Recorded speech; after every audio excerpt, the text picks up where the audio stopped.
Hello, नमस्कार मित्रों। To watts channel में आपका स्वागत है।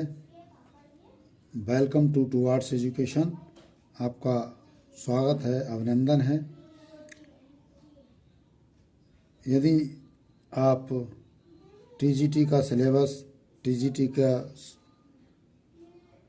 एमसीक्यूज सर्च कर रहे हैं तो आप टू वाट्स एजुकेशन चैनल में आइए। आपका पुनः स्वागत है। तो ठीक है मित्रों, समय वेस्ट ना करते हुए हम क्लास को आगे बढ़ाते हैं। पिछले वीडियो में हमने आपको जहां से छोड़ा था, कुछ कमी के कारण हम आपसे उस समय आगे नहीं हो पाए थे और अब हम उसी के आगे क्लास को आगे बढ़ाते हैं। तो सर्वप्रथम सबसे पहले हम आपको यूपी टीजीटी का सिलेबस के हिसाब से पढ़ा रहे हैं, उसी में एमसीक्यूज भी करा रहे हैं। और ये इंटरमीडिएट और बीएससी उनके लिए भी लाभदायक होगा। चैनल अच्छा लगे तो, वीडियो अच्छा लगे तो आप सब्सक्राइब, लाइक ज़रूर करें और कमेंट्स भी करें, अपने मित्रों को शेयर करें। इसी के साथ समय बर्बाद ना करते हुए मैं आपको पिछले सिलेबस के आगे लेकर चलता हूँ। मैंने आपको आधुनिक जंतु विज्ञान में आपको पढ़ा रहा था मैं, जिसमें जैविक अणु चैप्टर चल रहा था। जैविक अणु में रेल के इंजन में कोयला ईंधन में ये पढ़ा रहा था कि जलता है तो कोयले में आबद्ध रासायनिक विभव ऊर्जा गतिज ऊर्जा में बदल जाती है। इस ऊष्मा का कुछ भाग तो वातावरण में छितर जाता है, लेकिन शेष भाग जल को वाष्प में बदल देता है। जल वाष्प की भी ऊष्मा यांत्रिक ऊर्जा में बदलकर इंजन को गति देती है। यांत्रिक ऊर्जा का ही कुछ भाग यानी डायनामो में जाकर विद्युत ऊर्जा में बदलता है, जो फिर प्रकाश बल्बों में दीप्ति ऊर्जा या पंखों में यांत्रिक ऊर्जा में बदल जाती है। अंत में सारी गतिज ऊर्जा वापस ऊष्मीय ऊर्जा में बदलकर वायुमंडल में छितर जाती है।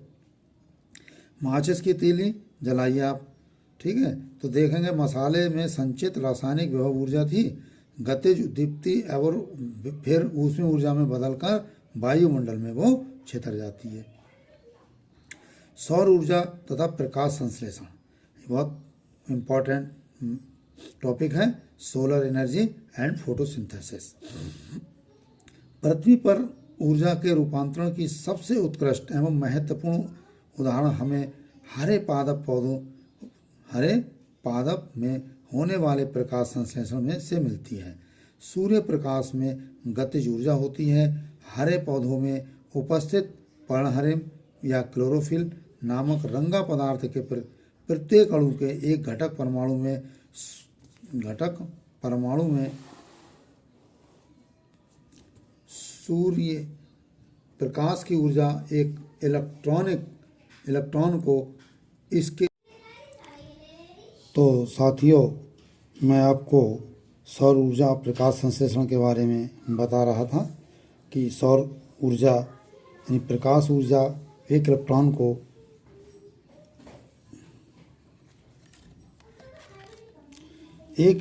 को इसके निम्न स्तर से उच्च स्तर में धकेल देती है। इस प्रकार इस इलेक्ट्रॉन में प्रकाश ऊर्जा विभव ऊर्जा के रूप में संग्रहित हो जाती है। फिर रासायनिक अभिक्रियाओं की एक श्रृंखला द्वारा इलेक्ट्रॉन में संग्रहित विभव ऊर्जा को मुक्त करके इसे रासायनिक विभव ऊर्जा के रूप में संग्रहित किया जाता है। पृथ्वी के समस्त जीवधारी यानी जीवन के इसी रासायनिक ऊर्जा पर निर्भर हैं। ऊष्मा गतिकी के नियम, लॉ ऑफ थर्मोडायनेमिक्स। ऊर्जा का स्वरूप बदला जा सकता है, इसे नष्ट नहीं किया जा सकता है और ना ही इसकी नवीन सृष्टि की जा सकती है। इसी तत्व को ऊष्मा गतिकी का प्रथम नियम या ऊर्जा संरक्षण का नियम कहते हैं। ऊष्मा गतिकी का दूसरा नियम है सेकेंड लॉ ऑफ थर्मोडायनेमिक्स यानी उत्क्रम माप का नियम। इसके अनुसार प्रत्येक ऊर्जा रूपांतरण में कुछ न कुछ ऊर्जा ऊष्मा में बदलकर वायुमंडल में छितर जाती है। इसलिए रेल, मोटर आदि के इंजन के पास हमें गर्मी लगती है। सारी गतिज ऊर्जा का यही अंतिम भविष्य होता है। ऊर्जा की इकाइयाँ कुछ होती हैं यूनिट्स ऑफ एनर्जी, यानी ऊर्जा को छोटे व बड़े कैलोरीज की इकाइयों में नापते हैं। छोटा यानी स्मॉल कैलोरी सी से प्रदर्शित करते हैं। ऊष्मा की वह मात्रा होती है जो 1 ग्राम के ताप को 1 डिग्री सेंटीग्रेड बढ़ा देती है। 1000 छोटे ऊष्मांकों का एक बड़ा ऊष्मांक लार्ज कैलोरी यानी कैपिटल सी में होता है। ये 1 किलोग्राम जल के ताप को 1 डिग्री सेंटीग्रेड बढ़ा देता है।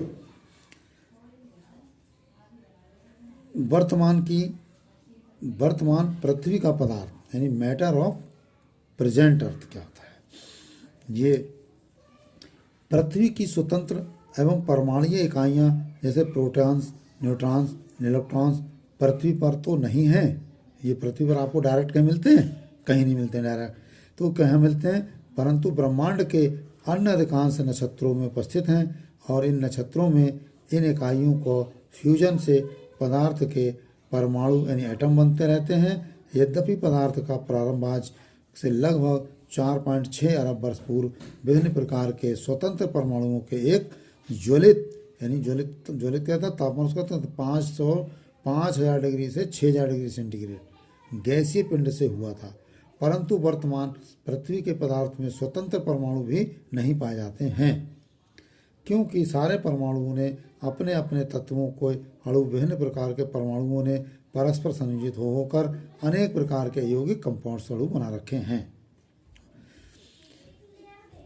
पृथ्वी के वर्तमान पदार्थ में तत्व और यौगिक भी शुद्ध रूप में प्रायः नहीं मिलते हैं, इनके मिश्रण मिलते हैं। इनमें से पृथक करके शुद्ध तत्व एवं यौगिक प्राप्त किए जाते हैं। पृथ्वी का पदार्थ स्पष्ट रूप से 2 प्रमुख प्रकार का होता है, एक निर्जीव और एक सजीव।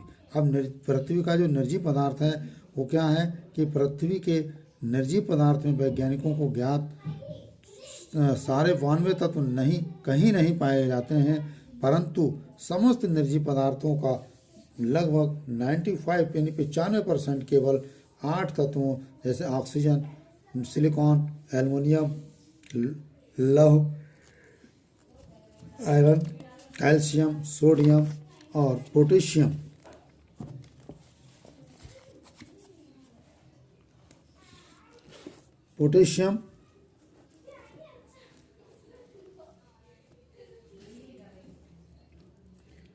ठोस मैग्नीशियम पदार्थों का बना हुआ है। इन भौतिक पदार्थों के पदार्थ ठोस, तरल एवं गैसीय यानी पृथ्वी के निजी पदार्थों में हैं। जैसे ठोस धरती की चट्टानें हैं, मिट्टी आदि विविध प्रकार के ठोस खनिज पदार्थों के मिश्रण हैं। जल जिसने भूपटल के लगभग 75% भाग को ढक रखा है, पृथ्वी का एक तरल मिश्रण है तथा पृथ्वी का वायुमंडल गैसीय मिश्रण है। तरल मिश्रणों की प्रकृति क्या होती है? प्रत्येक तरल मिश्रण में 2 प्रमुख भाग होते हैं, एक घोलक या विलायक तथा इसमें घुले हुए पदार्थ अर्थात विलय सॉलिड। कणों के माप के अनुसार तरल मिश्रणों को 3 श्रेणियों में बांटा गया है। अब इस तरल मिश्रण को 3 श्रेणी में बांटा गया है। पहली श्रेणी क्या है? इन्हें होमोजीनस कहलाती है। क्रिस्टलाइन जिसमें क्रिस्टलाइन आते हैं वो होमोजीनस कहलाती है, या ट्रू सॉल्यूशन होता है। ट्रू सॉल्यूशन यानी ऐसे मिश्रण में घुले हुए पदार्थ तथा विलय अपने अणुओं अर्थात आयनों के रूप में होते हैं। ये आयन या अणु माप में 0.001 मिक्रॉन से कम होते हैं। अतः ये सूक्ष्मदर्शी द्वारा भी नहीं देखे जा सकते हैं। जल में नमक या शक्कर के विलयन समांग विलयनों के समान उदाहरण हैं। जैसे आपका ये लेस देन 0.001 माइक्रोन ये ट्रू सॉल्यूशन में आता है ना। ये दूसरा जो आता है ये क्या है? कललीय यानी कोलाइड विलयन, कोलाइड सॉल्यूशन। ये है कोलाइड सॉल्यूशन, यानी ऐसे मिश्रण में भी विलय अपने अणुओं के रूप में होते हैं, परंतु ये अणु आप माप में 0.001 माइक्रोन से बड़े और 0.1 माइक्रोन से छोटे होते हैं। अतः इन अणुओं को सूक्ष्मदर्शी द्वारा देखा जा सकता है। दूध, गोंद, जिलेटिन, अंडे की सफेदी आदि कललीय घोल घी होते हैं। गर्म करने पर अधिकांश कललीय विलयनों का स्कंदन कोआगुलेशन हो जाता है, अर्थात ये रुधिर के थक्के की भांति जम जाते हैं। अब तीसरा आता है सस्पेंशन। सस्पेंशन है निलंबन घोल। ऐसे मिश्रण में घुले हुए पदार्थ अपने अणुओं में खंडित होने के बजाय छोटे छोटे अणु समूह में खंडित होते हैं, जो माप में सदा 0.1 माइक्रोन से बड़े होते हैं तथा नग्न आंखों से स्पष्ट दिखाई देते हैं। ये पहले तो ब्लैक में एक सार फैल कर इसे गंदला कर देते हैं, परंतु बाद में ग्रेविटी के कारण बर्तन की पेंदी में बैठ जाते हैं। जल में चिकनी मिट्टी घोलने पर निलंबन घोल बनता है। ये दो तरल पदार्थों के मिश्रण से बने निलंबन को पायस या इमल्सन कहते हैं। देखिए ये सवाल बनता है आपका कि दो तरल पदार्थों के मिश्रण से बने निलंबन को पायस या इमल्सन कहते हैं। जल और घी के मिश्रण से बना मक्खन इमल्सन होता है। ये अलग हो गया। पृथ्वी का सजीव पदार्थ। पृथ्वी का सजीव पदार्थ यानी लिविंग मैटर या बायोमीटर ऑफ अर्थ। पृथ्वी के सारे जीवधारियों अर्थात पादपों और जंतुओं का शरीर सजीव पदार्थ का बना होता है। सजीव पदार्थ का बना होता है। जीव शरीर के बाहर सजीव पदार्थ पृथ्वी पर कहीं नहीं होता है। ये पदार्थ भी कई प्रकार के तत्वों और यौगिकों का एक तरल मिश्रण होता है, अतः इसके निर्जीव पदार्थ के संगठन पर रसायनी और भौतिक यानी केमिस्ट्री और फिजिक्स के मूल सिद्धांत समान रूप से लागू होते हैं। सारे जीवधारियों का सजीव पदार्थ लगभग समान सा होता है। इसे परकिंजे ने 1840 ने और बाद में इसे ह्यूगो वॉन मॉल 1846 में जीव द्रव या प्रोटोप्लाज्म का नाम दिया। कहने का मतलब ये प्रोटोप्लाज्म का नाम किसने दिया? तो परकिंजे और ह्यूगो वॉन मॉल ने 1846 में दिया। ये आपका सजीव पदार्थ की भौतिक प्रकृति क्या है? सजीव पदार्थ की भौतिक प्रकृति, ये सजीव पदार्थ में जैव शक्ति उत्पन्न करने की क्षमता इसके विशेष प्रकार के स्वनियंत्रित यानी सेल्फ रेगुलेटरी एवं स्वप्रजाई जटिल रासायनिक संगठन पर ही नहीं वरन इसके विशिष्ट भौतिक गुणों पर भी निर्भर करती है। इसके प्रमुख भौतिक लक्षण निम्नलिखित होते हैं। नंबर 1, भौतिक रूप से सजीव पदार्थ रंगहीन और अथवा मटमैला सा, गंधहीन, अर्धपारदर्शक एवं गाढ़ा व चिपचिपा परंतु बहे जाने वाला अर्ध तरल मिश्रण होता है ना।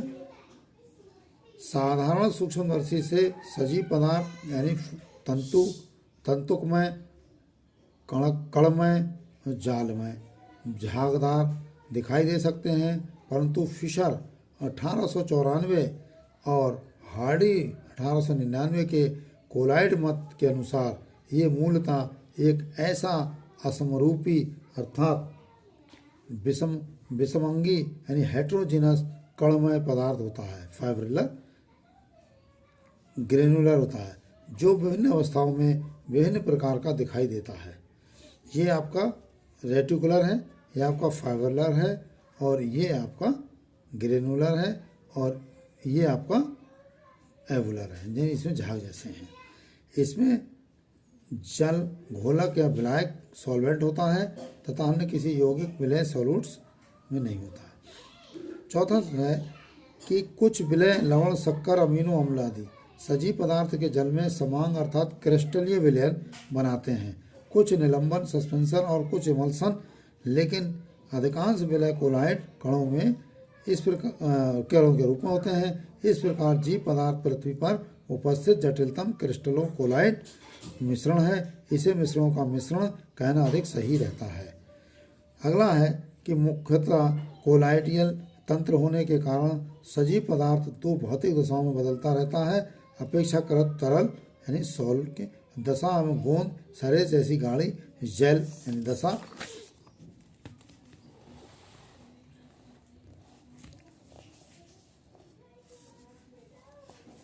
ये सॉलिड स्टेट है, ये जेल स्टेट है।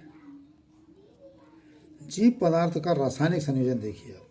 जीव पदार्थ का रासायनिक संयोजन क्या होता है कि जीव पदार्थ कई प्रकार के अणुओं का ऐसा जटिल मिश्रण होता है जो रासायनिक ऊर्जा को जैव ऊर्जा में बदलता है, अर्थात जीवन उत्पन्न करता है। इसीलिए मैक्स सूल 1861 ने इसे जीवन का भौतिक आधार बताया। मैक्स सूल्ज ने 1861 में इसे जीवन का भौतिक आधार बताया। पहले वैज्ञानिक जीव पदार्थ के सारे घटक अणुओं को कार्बनिक तथा निर्जीव पदार्थ के सारे घटकों को कार्बन रहित अथवा अकार्बनिक यौगिक समझते थे। अब ज्ञात हो चुका है कि सजीव पदार्थ के संयोजन में कई अकार्बनिक पदार्थ भी भाग लेते हैं और कई कार्बनिक पदार्थ जीव पदार्थ के संयोजन में कभी भाग नहीं लेते हैं। जीव पदार्थ के तत्व देखिए क्या क्या है। पृथ्वी के 92 तत्वों में से लगभग 30 तत्वों की ही जीव पदार्थ के संगठन में भाग लेते हैं। इन तत्वों में से केवल 4 तत्व हाइड्रोजन, ऑक्सीजन, नाइट्रोजन और कार्बन। ये बहुत मुख्य बात बता रहा हूँ आपको। देखिए महत्वपूर्ण बात है कि पृथ्वी के 92 तत्वों में से लगभग 30 तत्व ही जीव पदार्थ के संगठन में भाग लेते हैं। कितने? 30 तत्व। इन तत्वों में से भी केवल 4 तत्वों हाइड्रोजन, ऑक्सीजन, नाइट्रोजन, कार्बन के परमाणु जीव पदार्थों के कुल भार का लगभग 96% बनाते हैं। परमाणुओं की संख्या में तो ये चारों तत्व ही जीव पदार्थ का लगभग 99% भाग बनाते हैं। इन्हें इसीलिए जीव पदार्थ के बहुमात्री तत्व यानी बल्क या मेजर एलिमेंट्स कहते हैं। ये बहुत हल्के तत्व होते हैं और इलेक्ट्रॉन्स की साझेदारी करके इनके परमाणु क्रमशः 1, 2, 3, 4 दृढ़ सहसंयोजी रासायनिक बंध यानी कोवलेंट केमिकल बॉन्ड्स बना सकते हैं। देखिए इसमें और भी तत्व बहुत सारे होते हैं। जैसे तत्व हैं आपके इन्हें लघु मात्रिक तत्व कौन कौन से होते हैं, है ना। इनमें से जैसे कुछ मेटालिक होते हैं और कुछ तत्व होते हैं जैसे कैल्शियम, पोटेशियम, सोडियम, मैग्नीशियम, तांबा, जिंक, निकल, लौह आदि। और कुछ अधातु होते हैं, नॉन मेटालिक भी होते हैं जैसे फास्फोरस। नॉन मेटालिक तत्व क्या होते हैं? फास्फोरस है, सल्फर है, क्लोरीन है, फ्लोरीन है, आयोडीन है आदि होते हैं, है ना। तो माइनर ट्रेस एलिमेंट्स के भी कहते हैं कुछ। अब आप देखिए जीव पदार्थ के ये आपके जो परमाणु भार दिए हुए हैं ये हमें भी याद होने चाहिए। और मेरे हिसाब से तो अगर आप अभी मेरे साथ में याद कर लें तो ज़्यादा अच्छा है। देखिए तत्व के नाम हैं कि ऑक्सीजन है। ऑक्सीजन को वल्क एलिमेंट्स कहाँ से प्रदर्शित करते हैं? O से। और इसका परमाणु भार क्या होता है? 65। कार्बन को C से 18.50, हाइड्रोजन को H से 9.55, नाइट्रोजन को N से 3.3। लघु यानी माइनर एलिमेंट्स कौन कौन से होता है? कैल्शियम का परमाणु भार 1.5 होता है, 1.50। और फास्फोरस का 1 होता है। पोटेशियम का 0.40 होता है। सल्फर का 0.30 होता है। क्लोरीन यानी Cl का 0.20 होता है। सोडियम का Na 0.20 होता है और मैग्नीशियम का Mg 0.06 होता है। अब तत्वों के परमाणु की संख्या भी होती है। कहाँ पर ये स्थित हैं? हाइड्रोजन का 63, ऑक्सीजन का 25.5, कार्बन का 9.5, नाइट्रोजन का 1.4, है ना। और माइनर एलिमेंट्स में कितने? कैल्शियम Ca 0.31, फास्फोरस का 0.22, क्लोरीन Cl का 0.08, पोटेशियम का 0.06, सल्फर का 0.05, सोडियम Na का 0.03, Mg का 0.01। ये परमाणु तत्वों की संख्या है और ये परमाणु भारों की संख्या बताई है। जीव पदार्थ के अन्य लघु मात्रिय तत्व, लघु मात्रिय यानी minor elements iodine, ferric, copper, cobalt, magnesium, manganese, zinc, boron, silicon, fluorine, molybdenum, है ना, vanadium V, nickel, chromium, CR, silicon, एसी, टिन, एसन, स्ट्रांसियम या टिन, आर्सेनिक, एएस आदि। इनकी मात्रा इतनी कम होती है कि इन्हें लघु मात्रीय अल्प तत्व यानी माइनर ट्रेस एलिमेंट्स कहा जा सकता है। Sodium, potassium, magnesium, calcium, chlorine आदि सदैव आयंस के रूप में होते हैं।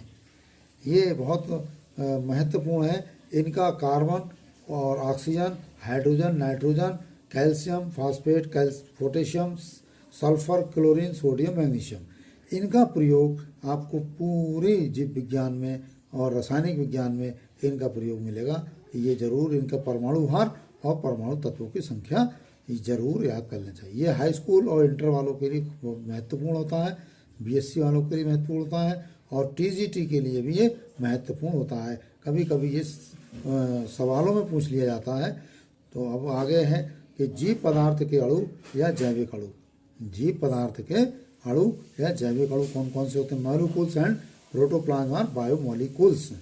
तो इसमें क्या है हमारे, क्योंकि जीव पदार्थ एक जलीय तरल मिश्रण होता है, इसके घोलक अर्थात विलायक सॉल्वेंट के रूप में होते हैं। जल ही इसका अधिकांश यानी 50 से 90% भाग बनाता है।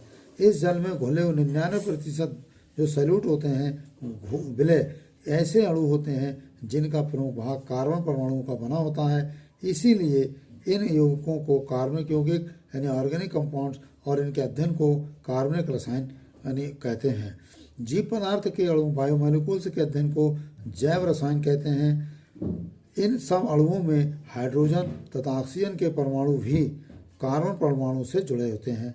इन अनेक अणुओं में नाइट्रोजन के तथा कुछ में सल्फर, फास्फोरस आदि के परमाणु भी होते हैं। इनमें कार्बन की इतनी अधिकता होती है कि सूखे हुए सजीव पदार्थ का लगभग आधा भाग कार्बन होता है। जीव पदार्थ के कार्बनिक अणुओं के संश्लेषण की विधि एवं इनकी विविधता ये हम आपको नेक्स्ट डे पढ़ाएंगे।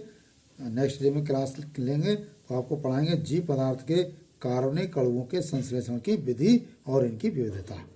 नेक्स्ट के लिए आज के लिए इतना काफ़ी है। जय हिंद, जय भारत। Thank you.